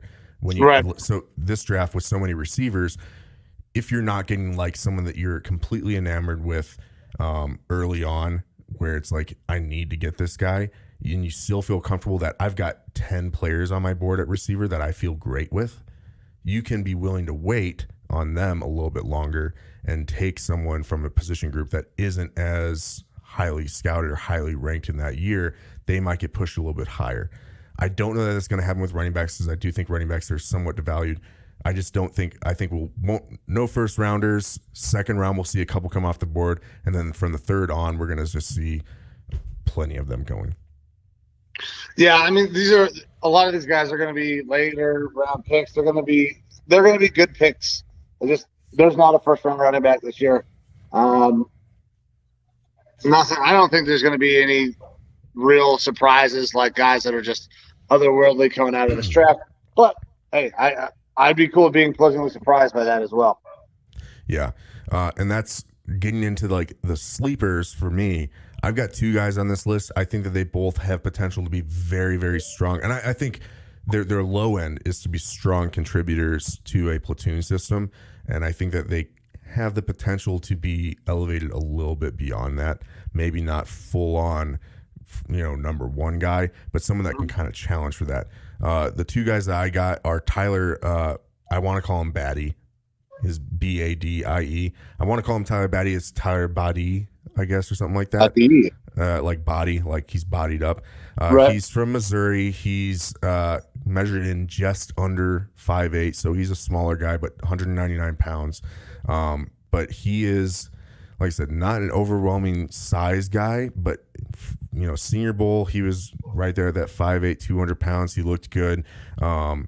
He doesn't have too many things that are really wrong with him. You're not getting that huge time power back area. He can kind of be indecisive sometimes in tight spaces. But he looks to be a good platoon guy at the very least to me. Clear positives on tape. He ran a 4.45 or a 4.5 adjusted, so a little slower than you would like to see if you do that adjustment. But he's a thick guy for being 5'8". I'm not talking Darren Sproles short, but you're seeing, he's explosive, jittery, good in open space, and his straight line acceleration, like he's one of those guys that's quick more than fast. So you're gonna see a lot of good juking from him, a lot of good stuff in the open space, and that's why I think that he, at the very least, will be a good platoon type of guy. Good, strong instincts and natural acceleration. And then the other guy that I have on my list as a sleeper, I guess kind of a little bit of a homer pick for this, but I got James Cook, the brother of Dalvin Cook. All right. So James Cook, he ran a 4.42 or a 4.47 adjusted. I watched a little bit of tape of James Cook, and he definitely works well out of the shotgun. He seemed like a good third down back. I liked his receiving. I saw a little bit of his brother in him as far as his shiftiness. The tackle breaking, I didn't see as much from him. But if you get him into open space, he's that type of guy that is shifty enough where he can make guys miss. His brother is a little bit more of a one-cut downhill guy and then can break tackles and just has elite speed.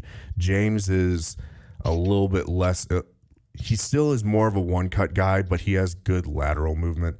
And I like what I saw out of James Cook. And I'm pulling for him to be at least a platoon guy. Would I take him on my Vikings? Yeah, but do I really want it? No, because I don't like the dynamic that brings into play, especially if we have to move on from Dalvin sometime here in the future. That's a little bit scary. But I like me some James Cook. So I figured that was coming. The thing that I kind of like, and I'm very leery of doing this because Alabama running backs only go one of two ways. They're either ungodly monsters at the NFL level or they're complete busts. But this Brian Robinson kid, man, he is a big boy. And he ran pretty good. I think it was 4.5 something. 4.53. He's like 6'2", 240, right? Yeah, 4.53. And he is 6'2", 225. 225. So not quite as heavy as I thought, but he's a big boy. I think he would work really well in a platoon system. You send him and put him in a spot where he doesn't have to carry all the load off the bat. Give me a little thunder, give me a little lightning. Like, this is a guy that would fit really good in a Saints offense, helping spell Alvin Kamara. Well, I think that. Well, is Alvin going to play? I don't know. They just restructured his contract. Yeah, the Saints have issues. They don't know what's going to happen with Alvin Kamara because of his legal issues. We got the legal issue. They restructured his contract. There's a lot of things going on with the Saints right now but maybe somewhere day 3 probably. I think this kid could go. He's not going to jump off the page at you. Did not play for very long at Alabama. Had a ton of competition there, but this is a guy that I think could, if he if he does kind of goes the same route as some of these other Alabama running backs who are real big boys, he could be pretty good. I'm interested to see where he ends up. Yeah, that's based on his metrics and everything. He's kind of projected to end up being an average to below average NFL starter as the single running back in a system, but as a platoon guy, he's seen to be at least an average starter from that perspective, which makes sense. Like you said, he's a bigger guy. He's the thunder to that lightning, and in the right system, that'll look really good. And if the Jaguars were to try to move from James Robinson at some point, I think that he could be a good complement to the guy that they brought in the first round last year. Travis Etienne? Yeah. Him and Etienne would work well together. I don't know what's going to happen with Robinson, man. Like, he's a really good back, but I think he's ready to get the fuck out of town. Yeah. What scares me about Robinson is that I think that he could be one of those guys that he booms for 2-3 years and then just goes back to just being kind of average. Yeah. They didn't have a whole lot on that team his rookie year. So for him to show out and look really good compared to other guys who weren't anything special, it's almost like comparing your worst NFL athlete versus just some high schooler or something like that. Like, he's going to look really good. And now as they start to build as a team, he might start to regress more towards the mean, which could just be an average NFL running back. Right. Still could get a lot of workload, though. But, he had a ton of – I mean, that is one of the reasons they had massive numbers, just because he was getting all the fucking carries because they couldn't do anything else. Yep. All right. So with that, I think we can move on to our wide receivers, if you're good with that. I am ready for some wide receiver stuff. All right. So wide receiver, again, I don't think that we have anyone in this class that is like a surefire Calvin Johnson, got to draft this guy. I don't think so either. You know, there's a lot of really good players, though. A lot of guys warranting of the first round. I could see 3 to 5 going in the first round. And I'm on PFF right now. They rank them currently: Drake London from USC, Garrett Wilson, Ohio State, Jameson Williams from Alabama. Williams tore his ACL, so we might be seeing him later in the year. I think he's still a first-round guy, but he's going to be one of those late first-round guys because you're not. That could be pick number 32 for the Lions to get another receiver in there. Not necessarily expecting him to do a lot. The Lions are not going to do a lot. Start right away. I could see him going to the Packers if they actually were to draft a wide receiver.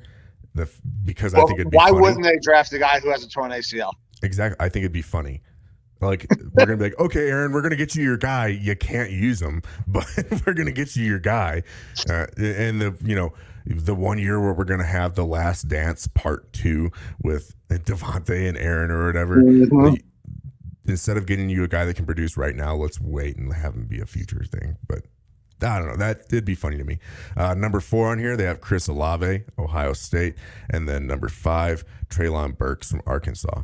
All right. And I think that all 5 of these guys could be going in the first round, with Treylon Burks being the exception. I think that there's some teams that are really high on him. I mean, he's 6'3", 225 pounds. He's one of those really big body receivers.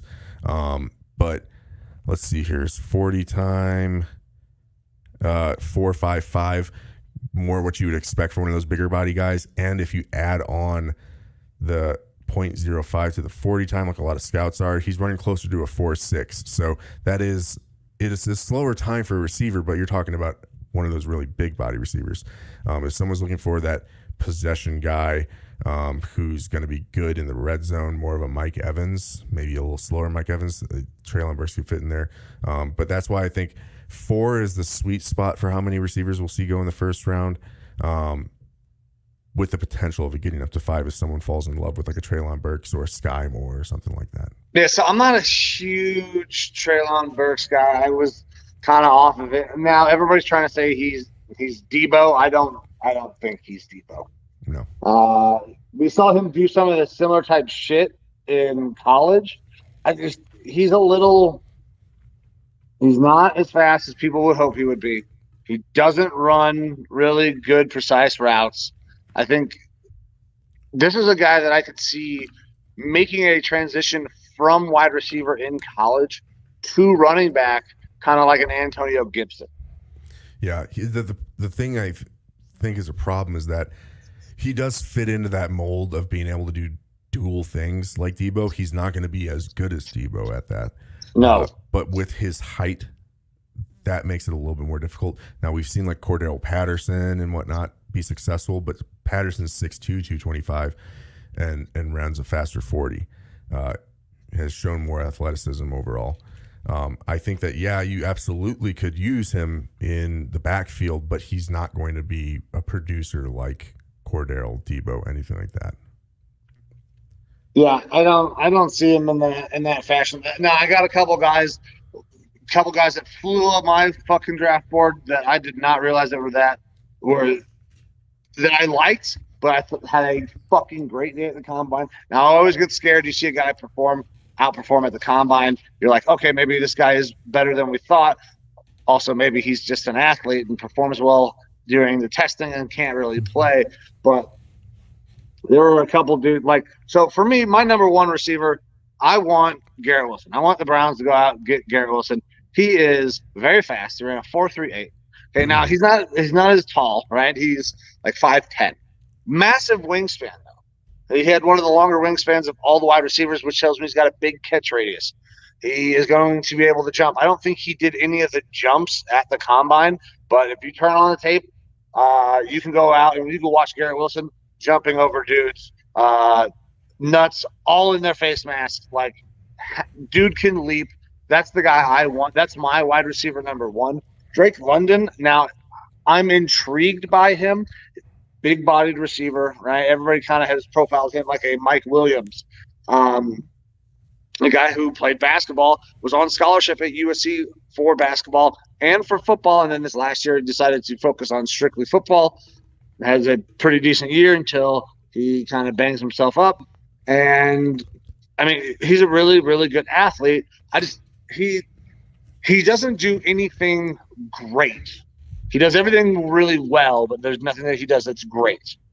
Chris Alave, I've loved this guy for a long, long time, being an Ohio State fan. This is the guy for the last 2 years I've been saying I can't wait for the Browns to draft Alave. It kind of fell back to earth a little bit this last year, but ran way faster than I thought he was capable of in a 4.39. Decent height. He will go out and win contested catches. Those guys, everybody knows about those guys. Like those are the top guys. Jameson Williams, very good. The ACL scares me. Some of the guys though that fucking jumped off the screen for me. One guy that I started talking about during Senior Bowl week and fucking dogs, and another guy who I knew about but didn't know he was this athletic. So Calvin Austin, that's the kid from Memphis, super quick 4.32, but he is little. He is 5'8"-ish. But, man, the kid is fast. He runs good routes. He is competitive as shit. He helps on special teams as a returner. This is a guy that I think could be a steal in those later rounds. And then Skye Moore had himself a fucking day at the combine. Did not know he was that fast. Ran a 4.39. Vertical was, 35 inches, something like that? I can pull that up right here. So the dude can jump. He can run. He was ultra productive at Western Michigan. Like, he is going to be a stud somewhere. You could hear them talking about it during the combine. This kid is not making it out of the second round. He was looking like he was going to be a third, fourth round pick. He's moved up to the second round. You're not going to I think that he could sneak in there towards that back half of the first round as like the fifth receiver taken. If people are taking Treylon Burks, I think Skye Moore is one of those guys that could be talked about. That's the weird thing with the wide receiver, not the weird necessarily, but with the wide receivers this year is that I think we have a solid top four that we know we're probably going to be going first round. And then after that, like guys 5 through 25 could go all over the place, but they're all going to be really solid. It makes it tough to do the sleeper picks for this because who's really a sleeper? They're a sleeper if they get taken late, but if they get taken late, I still think that they're going to perform. So, my sleeper is Calvin Austin. That kid's going to be a stud. I like him, and I've got him on my list as one of the guys that I really like. He did impress me at the combine. Yeah, huge day at the combine. He's little, right? Worry about him being 5'8". He had a 39-inch vertical. I think that makes up for some of that for lack of size. Yeah, big ass vertical out of Memphis there. So my sleeper is a name, I don't know if you know him. I've heard him talked about a lot. Wandel Robinson. He is. I did not have him on my list of stuff. So I like Wandel Robinson. He's out of Kentucky. And if we're talking about a guy that I think can be kind of a Debo, where you're using him a lot more out of the backfield is Wandel Robinson. He is 5'11", 185 pounds. So he's a little on the shorter side, but he's not by any means like tiny. He's a transfer over there to Kentucky. What excites me about him is that, again, he ran a 4.44, so even adjusted, he's still in the 4.4s. Yep. He's pretty good speed. He's electric with the ball in his hands. Like his creation capacity in the NFL is a big deal now.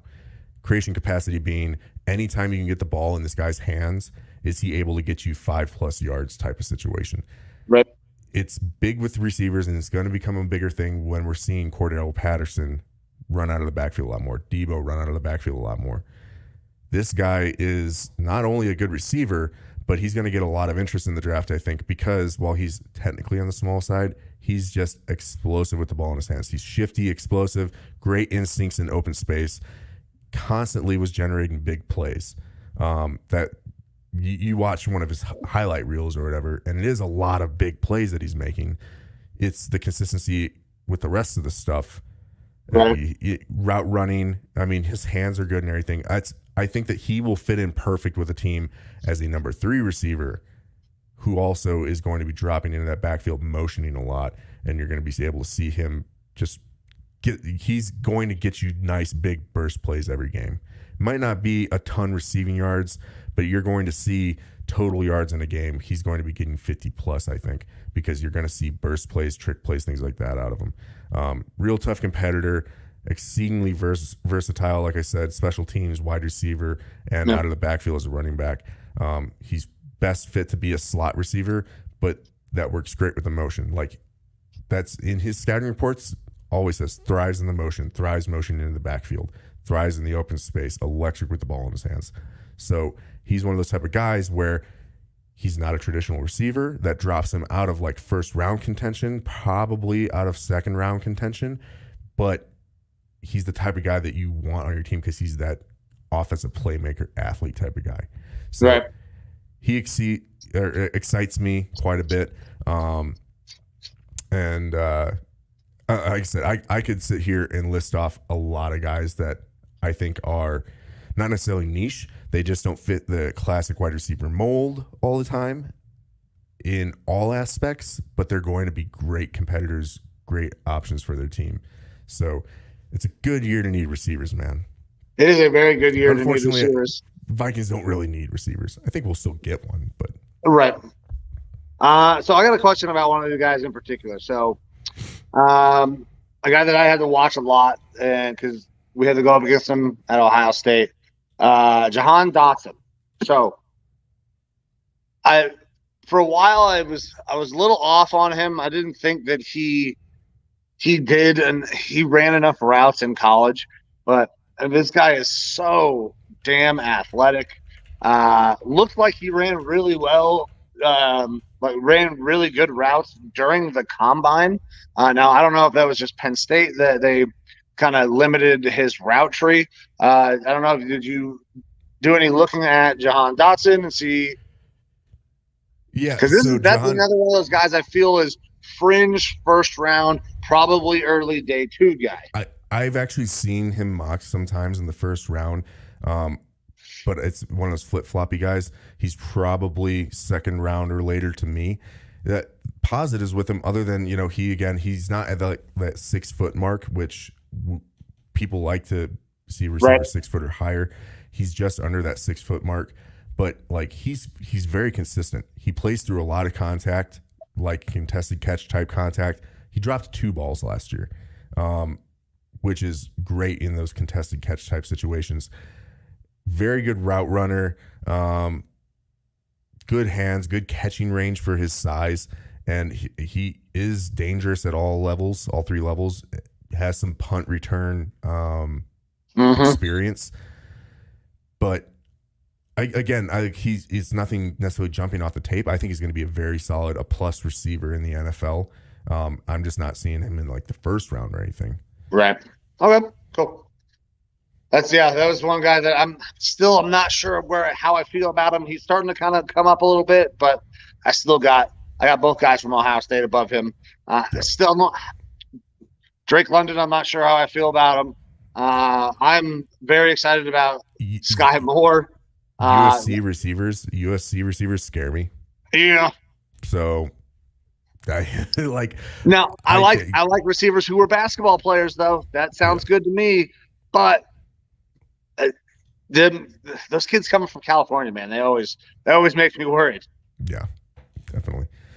All right. Well, with that, I guess I'll do a quick cursory look here at ESPN to make sure nothing is broken while we were talking. I don't see anything special for the NFL.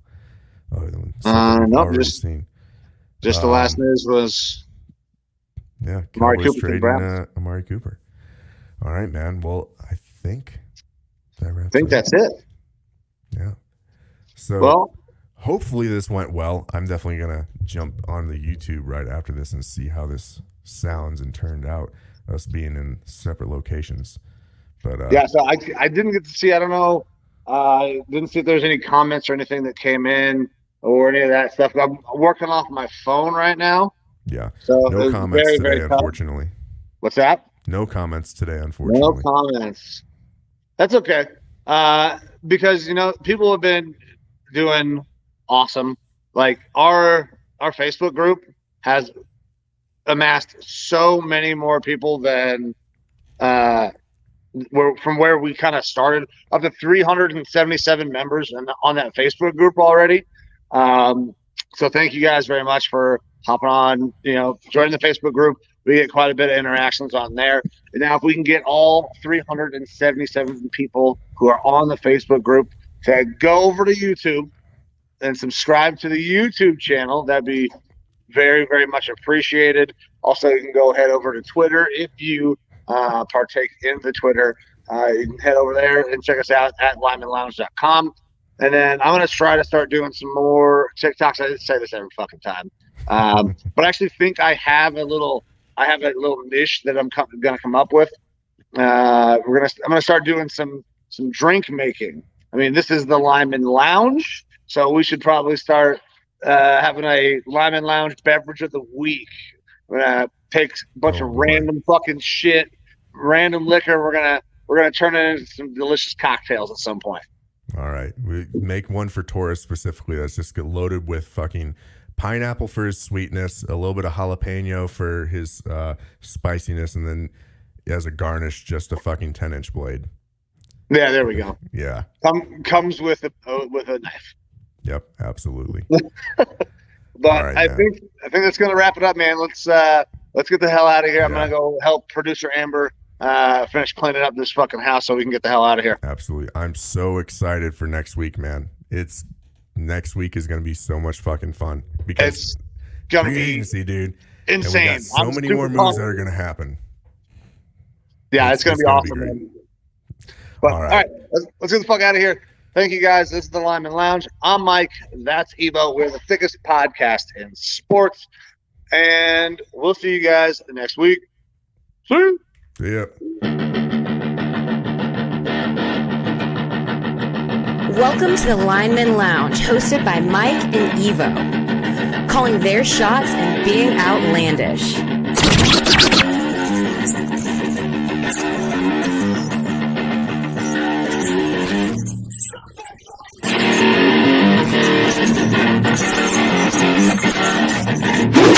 Breaking news from the Lineman Lounge. My fantasy football team just took a huge fucking hit. And that also makes it even more likely that the Raiders are going to beat the Ravens on Monday night. Le'Veon Bell is about to be your starter. Latavius Murray is going to go there as well. Jesus, fuck my ass. Get ready for the biggest podcast in the game. Coming to you from Hangar 6, where sleeves are optional. Strap in. The show starts right now.